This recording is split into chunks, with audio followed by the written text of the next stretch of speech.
भाजपा मुख्यालय में स्थापना दिवस समारोह सीएम धामी ने गिनाया मोदी सरकार के ऐतिहासिक फैसले। कहा प्रधानमंत्री मोदी के नेतृत्व में हर संकल्प हुआ साकार।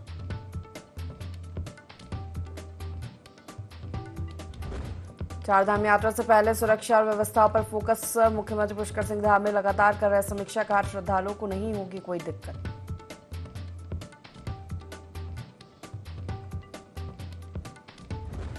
निजी स्कूलों की मनमानी पर लगेगी लगाम। शिक्षा मंत्री ने टोल फ्री नंबर जारी करने के दिए निर्देश। का 3 साल तक नहीं बढ़ा सकते फीस।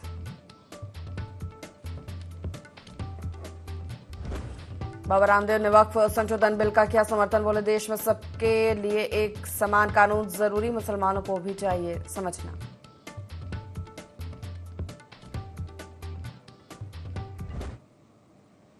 नमस्कार, स्वागत है आपका। देवभूमि लाइव देख रहे हैं आप। मैं हूं आपके साथ प्रशिता शर्मा। बुलेटिन की शुरुआत करेंगे भाजपा के 46वें स्थापना दिवस पर।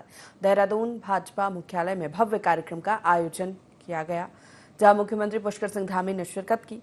कार्यक्रम में भाजपा प्रदेश अध्यक्ष, भाजपा सांसद, महामंत्री समेत बड़ी संख्या में कार्यकर्ता, पदाधिकारी, भाजपा नेता मौजूद रहे। इस दौरान सीएम ने सभी को रामनवमी की बधाई देते हुए कहा, अच्छा संयोग है आज स्थापना दिवस और रामनवमी एक साथ है। प्रधानमंत्री नरेंद्र मोदी के नेतृत्व में अयोध्या में रामलला का मंदिर बनने का संकल्प भाजपा का साकार हुआ। पीएम के नेतृत्व में भाजपा ने ऐतिहासिक कार्य किए हैं। कश्मीर से 370 धारा समाप्त हुई। 3 तलाक को लेकर निर्णय लिया गया। वक्फ विधेयक संसद में पास हो गया। जैसे तमाम फैसले जनता के हित में लिए गए।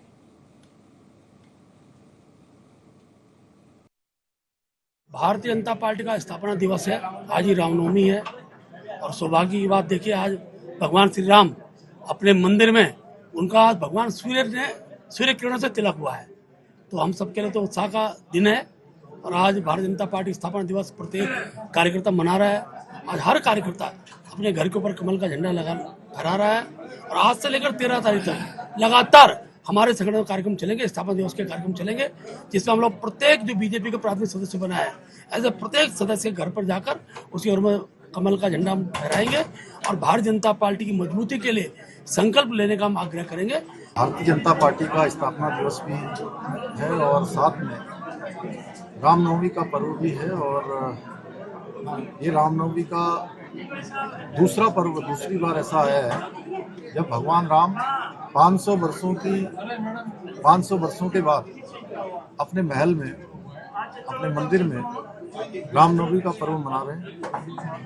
मैं सभी को बधाई देता हूं और ये दिन हमको लंबी प्रतीक्षा के बाद मिला है। आदरणीय प्रधानमंत्री जी के नेतृत्व में जो हमारी एक यात्रा थी और उसका संकल्प था कि अयोध्या में भगवान राम जहां पैदा हुए वहां मंदिर बनना चाहिए, वहां भव्य और दिव्य मंदिर बना। हमारे विचार का ये संकल्प था कि कश्मीर में धारा 370 समाप्त होनी चाहिए। कश्मीर में धारा 370 समाप्त हुई। 3 तलाक का कानून समाप्त होना चाहिए, समाप्त हुआ। नागरिक संशोधन कार्यक्रम देश के अंदर लागू हुआ। अभी भारत के संसद में दोनों सदनों ने ऐतिहासिक कार्य आदरणीय प्रधानमंत्री जी के नेतृत्व में किया। वक्फ बोर्ड का विधेयक भी भारत की संसद ने पास कर दिया। निश्चित रूप से ये ऐसे काम हैं, ऐतिहासिक निर्णय हैं, जिसको देश की आज़ादी के बाद देश की जनता को प्रतीक्षा थी। प्रदेश के निजी विद्यालयों पर मनमानी फीस वृद्धि और किसी खास दुकान से किताबें खरीदने के लिए दबाव बनाने के आरोप लगते रहे हैं। शिक्षा मंत्री डॉक्टर धन सिंह रावत ने इस तरह की शिकायतों को दर्ज कर उन पर कार्रवाई के लिए शिक्षा निदेशक डॉक्टर मुकुल कुमार सती को टोल फ्री नंबर जारी करने के निर्देश दिए। शिक्षा मंत्री ने कहा, नियम ये है कि कोई निजी विद्यालय 3 साल तक फीस नहीं बढ़ा सकता। इसके बाद भी यदि मनमानी फीस, किताब, स्कूल ड्रेस की शिकायत हैं तो विभाग इन पर कार्रवाई करेगा, जिसके लिए विभाग की ओर से जल्द ही टोल फ्री नंबर जारी किया गया। इस नंबर पर आने वाली शिकायतों पर विभागीय कार्रवाई की जाएगी। वहीं अभिभावक जिले के मुख्य शिक्षा अधिकारी और जिला शिक्षा अधिकारियों से सीधे शिकायत कर सकते हैं। जितने भी निजी स्कूलों के अगर किसी को कोई शिकायत है या लगता है कि वो अपने हिसाब से फीस ले रहे हैं। तो हमने एक टोल फ्री नंबर जारी किया है और मुझे ये बताते हुए बड़ी खुशी हो रही कि अभी तक काफ़ी लोगों ने इस टोल फ्री नंबर पे अपनी शिकायतें दी की हैं और आपने देखा होगा कि जिला प्रशासन ने भी काफ़ी जगह जो है संबंधित स्कूलों को बुलाया है और आपके माध्यम से मैं कहना चाहता हूं कि कहीं भी किसी भी गार्जियन को अगर कोई शिकायत है तो हमारे टोल फ्री नंबर पे अपनी शिकायत दर्ज कर सकते हैं, हमारे सीओ के सामने भी कर सकते हैं, जिला प्रशासन के सामने भी कर सकते हैं और निश्चित रूप से अगर कहीं कोई दिक्कत होगी तो उन पर कार्रवाई की।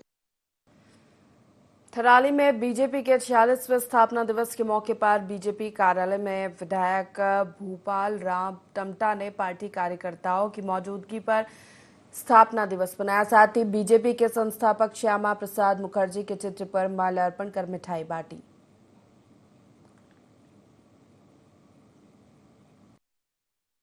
आज भारतीय जनता पार्टी का स्थापना दिवस है और मैं समझने की 1980 में इसकी स्थापना की गई थी और आज हम सब लोग पूरे देशवासी भारतीय जनता पार्टी परिवार के सभी लोग बड़े हर्षोल्लास से 6 अप्रैल को पार्टी स्थापना दिवस को मना रहे हैं और इसी निमित्त हमारे विधानसभा में भी सभी मंडलों में आज पार्टी स्थापना दिवस मनाया जा रहा है और निश्चित रूप से हम ये कह सकते हैं कि 1980 से लेकर के और आज तक का जो भारतीय जनता पार्टी का सफर रहा है, बहुत सारे आयाम देश में और देशवासियों को भारतीय जनता पार्टी ने दिए हैं।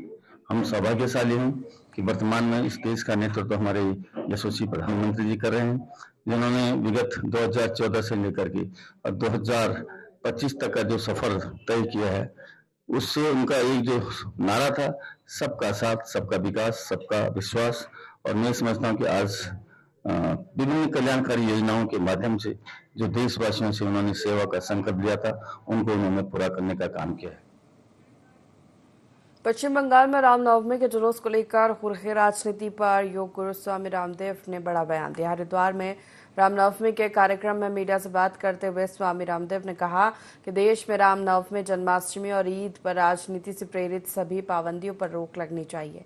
भारत राम, कृष्ण, हनुमान का देश है। हिंदू तो किसी से घृणा नहीं करता, लेकिन मुसलमानों को भी ये समझना चाहिए कि राम उनके भी पूर्वज हैं।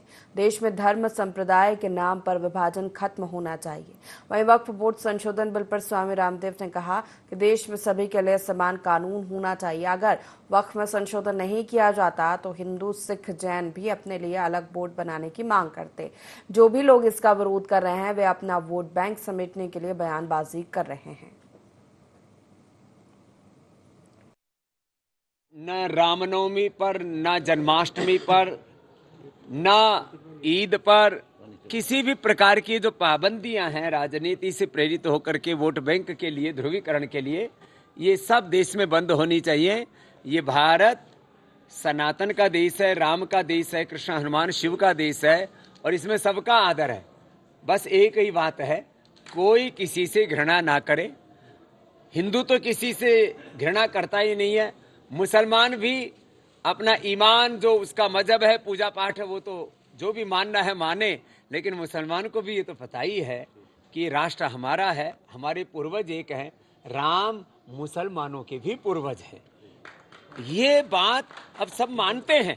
अब मुझे लगता है ये देश में राम के नाम पर, कृष्ण, हनुमान, शिव के नाम पर, सनातन के नाम पर कुछ लोग जो एक दूसरे को एक दूसरे से दूर करना चाहते हैं, ये विभाजन खत्म होगा। भारतीय जनता पार्टी का स्थापना दिवस शहीद भगत सिंह चौक पर धूमधाम के साथ मनाया गया।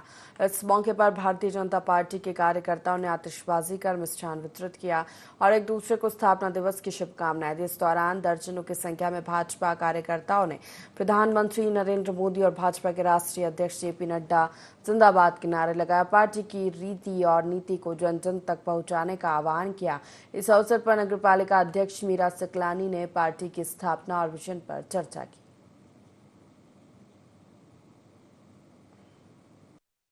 आज भारतीय जनता पार्टी का 46वां स्थापना दिवस मनाया गया है। हम भारतीय जनता पार्टी के जिला कार्यालय पर उपस्थित हैं आज, और आप सबको इसकी बधाई और रामनवमी की भी आपको हार्दिक बधाई। ये संजोग ही है कि आज रामनवमी वाले दिन भारतीय जनता पार्टी का स्थापना दिवस मना रहे हैं और सब में हर्षोल्लास है। सारे कार्यकर्ता खुश हैं। पार्टी से लेके अंतिम छोर के व्यक्ति तक सब हर्षोल्लास में मग्न हैं आज।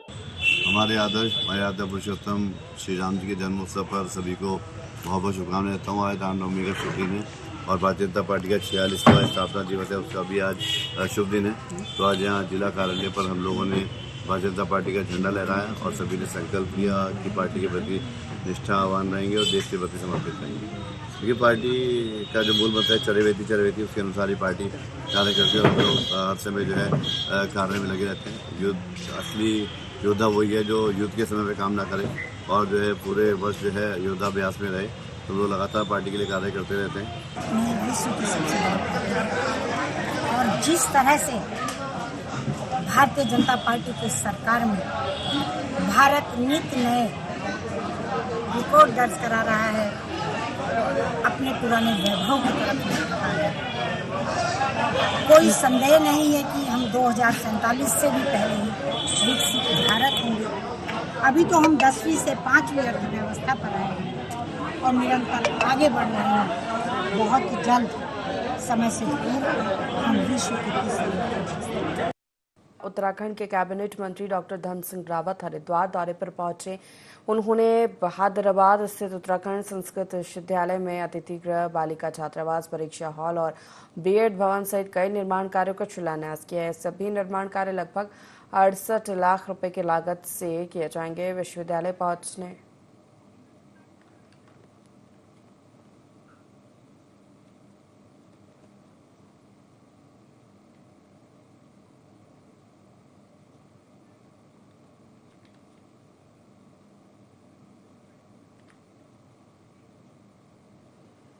भारतीय जनता पार्टी का स्थापना दिवस शहीद भगत सिंह चौक पर धूमधाम के साथ मनाया गया। इस मौके पर भारतीय जनता पार्टी के कार्यकर्ताओं ने आतिशबाजी कर मिष्ठान वितरित किया और एक दूसरे को स्थापना दिवस की शुभकामनाएं दी। इस दौरान दर्जनों की संख्या में भाजपा कार्यकर्ताओं ने प्रधानमंत्री और भाजपा के राष्ट्रीय अध्यक्ष जेपी नड्डा जिंदाबाद के नारे लगा पार्टी की रीति और नीति को जन जन तक पहुंचाने का आह्वान किया।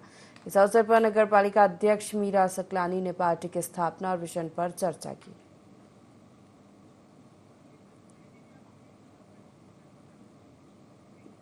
भारतीय जनता पार्टी ऐसी पार्टी है जो भारत के सुख समृद्धि के लिए, विकसित भारत के लिए, विश्व पटल पे भारत की एक अलग पहचान बनाने के लिए संकल्पित है। और 6 अप्रैल 1980 को भारतीय जनता पार्टी की स्थापना हुई थी। उससे पहले भी जनसंघ के रूप में पार्टी काम कर रही थी, लेकिन 1980 से जिस सक्रियता के साथ देश हित के लिए, देश के मुद्दों के लिए जिस तरीके से भारतीय जनता पार्टी लड़ रही है, और आज पूरे देश में भारतीय जनता पार्टी के कार्यकर्ता इस भारतीय जनता पार्टी के स्थापना दिवस को बहुत हर्ष और उल्लास के साथ मना रहे हैं। देखिए, सर्वप्रथम में सभी उन देवतुल्य कार्यकर्ताओं के जिनके खून पसीने से आज भारतीय जनता पार्टी एक वट वृक्ष के रूप में, विशाल वट वृक्ष के रूप में विकसित हो रहा है। विश्व की सबसे बड़ी पार्टी बन चुकी है और देश के प्रधानमंत्री नरेंद्र मोदी जी के नेतृत्व में, जेपी नड्डा जी के नेतृत्व में आज जो अंत्योदय पे भारतीय जनता पार्टी काम कर रही है, गरीबों के हित में काम कर रही है, लास्ट अंतिम छोर पे जो खड़ा व्यक्ति उसके लिए काम कर रही है, उसी के रूप में आज हम लगातार दूसरी बार सरकार बनाने में भी सफल रहे हैं। और मैं साथ में सभी कार्यकर्ताओं को बधाई देता हूँ कि स्थापना दिवस की। उत्तराखंड के कैबिनेट मंत्री डॉक्टर धन सिंह रावत हरिद्वार दौरे पर पहुंचे। उन्होंने बहादुराबाद स्थित उत्तराखंड संस्कृत विश्वविद्यालय में अतिथि गृह, बालिका छात्रावास, परीक्षा हॉल और बीएड भवन सहित कई निर्माण कार्यों का शिलान्यास किया। ये सभी निर्माण कार्य लगभग 68 लाख रुपए की लागत से किए जाएंगे। विश्वविद्यालय पहुंचने पर कुलपति अधिकारियों ने पुष्पगुच्छ भेंट कर कैबिनेट मंत्री डॉक्टर धन सिंह रावत का भव्य स्वागत किया। इस अवसर पर हरिद्वार जिला अध्यक्ष आशुतोष शर्मा सहित अनेक अधिकारी और स्थानीय जनप्रतिनिधि मौजूद रहे। डॉक्टर रावत ने अपने संबोधन में कहा, सरकार संस्कृत भाषा और शिक्षा को बढ़ावा देने के लिए पूरी तरह प्रतिबद्ध है। उन्होंने कहा कि विश्वविद्यालय को आधुनिक सुविधाओं से सुसज्जित कर राष्ट्रीय पहचान दिलाने की दिशा में कार्य किया जा रहा है। आज संस्कृत विश्वविद्यालय के लिए बहुत महत्वपूर्ण दिन है। लगभग 68 करोड़ रुपए की लागत से यहाँ पे परीक्षा हॉल का भी निर्माण होगा, लड़कियों के लिए छात्रावास का भी निर्माण होगा, हमारे कार्मिकों के लिए टाइप 2 से लेकर टाइप 4 तक के यहाँ पे आवास भी बनाए जाएंगे और यहाँ पे एक गेस्ट हाउस भी बनाया जाएगा। कुलपति आवास भी बन के तैयार हो गया है और मैं कह सकता हूँ कि जब से हमारा संस्कृत विश्वविद्यालय बना और जब से संस्कृत विभाग बना, पहली बार हमारी सरकार ने एक मुश्त लगभग 68.5 करोड़ रुपए की लागत से यहाँ पे काम किए जा रहे हैं और मैं कह सकता हूँ कि संस्कृत द्वितीय राजभाषा जो हमारी है पूरे प्रदेश में, अब हमने 13 के 13 जिलों में एक एक संस्कृत गांव भी हमने बना दिए हैं। हमारे जो संस्कृत के राजकीय 6 महाविद्यालय हैं, इस बार हमने 1-1 करोड़ रुपए उनको भी दिए पहली बार।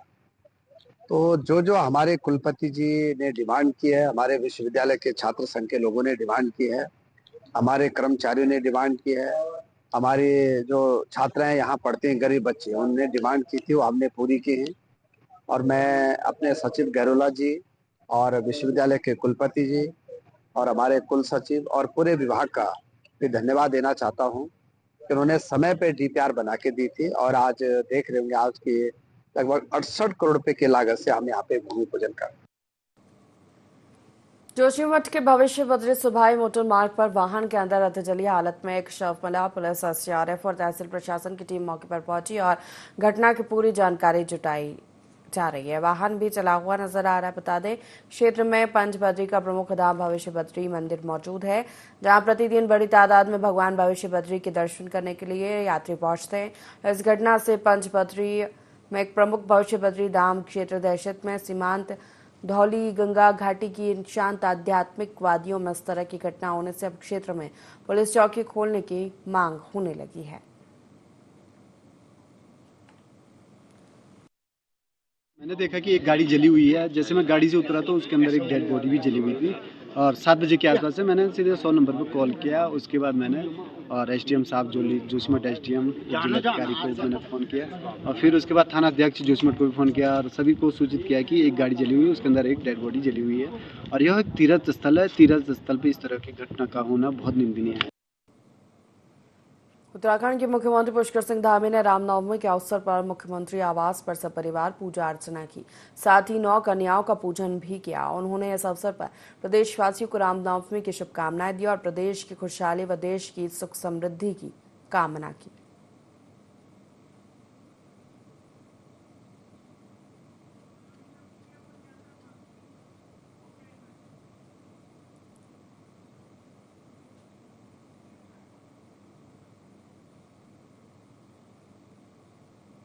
उत्तराखंड सरकार ने आगामी चारधाम यात्रा को लेकर तैयारियां तेज कर दी है। इसको लेकर लगातार बैठक की जा रही। साथ ही मुख्यमंत्री पुष्कर सिंह धामी ने सुरक्षा के कड़े निर्देश दिए हैं। साथ ही उन्होंने कहा कि पिछले वर्ष के मुकाबले इस साल बड़ी संख्या में श्रद्धालु रजिस्ट्रेशन करा रहे हैं। 30 अप्रैल से चारधाम की यात्रा शुरू हो जाएगी।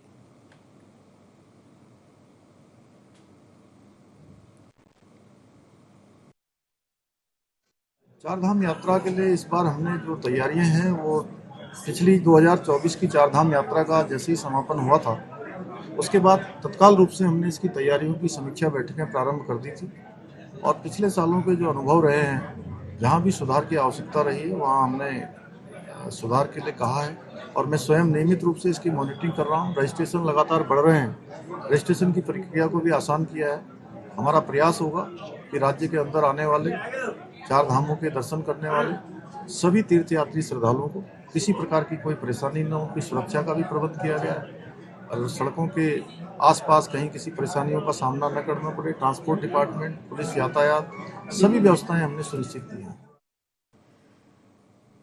हरिद्वार के एसएसपी प्रवेंद्र डोभाल के निर्देश पर एसपी सिटी पंकज गहरोला ने कोतवाली रानीपुर का वार्षिक निरीक्षण किया। निरीक्षण के दौरान उन्होंने कार्यालय परिसर की साफ सफाई, हवन की स्थिति, मेंटेनेंस और अभिलेखों की जांच की। उन्होंने अभिलेखों को समय समय पर अपडेट रखने के निर्देश दिए। एसपी सिटी ने कुर्की वारंटों के त्वरित निस्तारण, लापता हिस्ट्री शीटरों की तलाश, सीसीटीएनएस पोर्टल पर जीडी की ऑनलाइन एंट्री और कनेक्टिविटी संबंधित समस्याओं के त्वरित समाधान पर विशेष जोर दिया। महिला हेल्प डेस्क का भी निरीक्षण किया गया, जहां तैनात पुलिसकर्मियों को उत्तराखंड पुलिस ऐप और कंटेंट का प्रचार प्रसार करने के निर्देश दिए। वार्षिक निरीक्षण किया गया है। इसमें जितने भी थाने में असला है, उसका पूरा परिसर है, उस सबका भ्रमण किया गया। असला, उसमें जो माल मुकदमाती हैं, जितने भी वाहन खड़े हुए हैं मुकदमा से, उन सबका निरीक्षण किया गया। साथ ही साथ थाने के सभी अभिलेखों का निरीक्षण किया गया और इसमें जितने भी लंबित प्रार्थना पत्र हैं, जितनी भी विवेचनाएं हैं, उस संबंध में भी संबंधित उप निरीक्षकों से इसमें चर्चा कर उनको शीघ्र निस्तारण करने के निर्देश दिए गए। उत्तराखंड सरकार ने दायित्वधारियों की नई सूची जारी की है, जिसमें हरिद्वार के वरिष्ठ भाजपा नेता और पूर्व जिला अध्यक्ष डॉक्टर जयपाल सिंह चौहान को राज्य उच्च शिक्षा उन्नयन समिति का उपाध्यक्ष नियुक्त किया गया। उन्होंने धामी सरकार और पार्टी नेतृत्व का आभार व्यक्त किया और कहा कि वो अपने दायित्व को पूरी निष्ठा, ईमानदारी, प्रतिबद्धता के साथ निभाएंगे। साथ ही उच्च शिक्षा के क्षेत्र में राज्य को नई ऊंचाइयों तक पहुंचाने के लिए हर संभव प्रयास करेंगे। साथ ही कार्यकर्ताओं ने उनका फूल माला से स्वागत किया। सबसे पहले तो मैं अपने केंद्रीय नेतृत्व का, प्रदेश नेतृत्व का और विशेष रूप से माननीय मुख्यमंत्री जी का आभार व्यक्त करूंगा कि मुझ जैसे एक छोटे कार्यकर्ताओं को उन्होंने इस दायित्व के काबिल समझा और मैं निश्चित रूप से जो विश्वास उन्होंने मुझ पर व्यक्त किया है, मैं निष्ठा के साथ उसको पूरा करने का काम करूंगा। शिक्षा सर्व समाज को सुलभ हो और गुणवत्तापूर्ण शिक्षा हमारे नौजवानों को मिले ताकि वो देश और समाज के विकास में अपना योगदान दे सके। इस दिशा में हायर शिक्षा में जो भी अच्छे से अच्छा संभव होगा उसको करने का पूरा प्रयास किया जाएगा। हरिद्वार के सराय क्षेत्र के पास स्थित हरिलोक कॉलोनी में सिंचाई विभाग की जमीन पर बनी अवैध मजार को प्रशासन ने ध्वस्त कर दिया है। मुख्यमंत्री पुष्कर सिंह धामी के निर्देश पर प्रदेश भर में अवैध धार्मिक स्थलों के खिलाफ चलाए जा रहे बड़े अभियान के तहत ये कार्रवाई की गई। इससे पहले जिला प्रशासन ने कुछ दिन पहले नोटिस जारी किया था, जिसकी समय सीमा समाप्त होते बुलडोजर कार्रवाई को अंजाम दिया गया। कार्रवाई के दौरान भारी पुलिस बल तैनात रहा ताकि किसी भी तनावपूर्ण स्थिति से निपटा जा सके। मौके पर एसडीएम अजय वीर समेत अन्य प्रशासनिक अधिकारी मौजूद रहे। सराय में जो उत्तराखंड सिंचाई विभाग की जो जगह थी, वहाँ पे एक अवैध अतिक्रमण था, तो उसके संबंध में ही पूरी विधिवत कार्रवाई करी गई, जिसमें पूर्व में नोटिस वगैरह दिए गए थे, आदेश जारी हुए थे। उसके बाद आज ये कार्रवाई करी गई, उसको हटाया। ये धार्मिक संरचना थी वहाँ पे मजार के रूप में थी, जिसको माननीय मुख्यमंत्री जी और माननीय जिलाधिकारी महोदय के आदेशानुसार हटाया गया। नोटिस भी दिए हुए थे, नोटिस वगैरह पूरी जगह की तरह टाइम भी दिए गए थे। उसके बाद पर्याप्त समय भी दिया गया था, बहुत टाइम हो गया था। देखिए, इस संबंध में तो जैसे जैसे संज्ञान में जो आता जाता है उसके बारे में जो संबंधित विभाग होता है उनके द्वारा नोटिस दिया जाता है, कार्रवाई की जाती है। इसी के साथ फिलहाल इस बुलेटिन में इतना ही। लगातार खबरों के लिए देखते रहिए IND24। नमस्कार।